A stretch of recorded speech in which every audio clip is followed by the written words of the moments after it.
Hyvä vappu meni ja normaalipäivät alkaa taas, että tämä viikkohan oli hyvä viikko, mutta se joka kyseli tuota polkupyörää, niin tuossa on nyt tuo pyörä tuossa siinä, että otapa yhteyksiä, katsotaan mitä tapahtuu.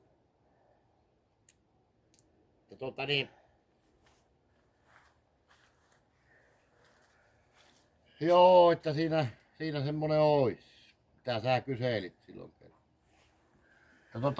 Vappu meni tänään jälkeenpäin, hyvää vappua, mutta täällä on, niin kuin näette, niin pihat menekö sekavassa kunnossa märkää joka paikka, että täällä joutuu tekemään paljon, että vesi virtaa. Tuossa näyttää, kun kuvaa tuossa, niin siinä virtaa koko ajan. Koko ajan virtaa siinä. Meppä lähemmäs vähän siihen sitä metsäkuvaa vähän. Niin. Vesi virtaa koko ajan, että kyllä he hiljaa kuivaa. Siellä on tiekin poikki tuolla.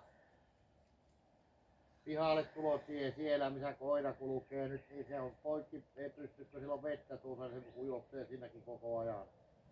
Niin helvetin märkää. Mutta ei siinä sen kummempaa oo, palattapa seuraavalla videolla asialla ja katsotaan mitä tapahtuu. Hyvät vapun jälkeiset. Moi!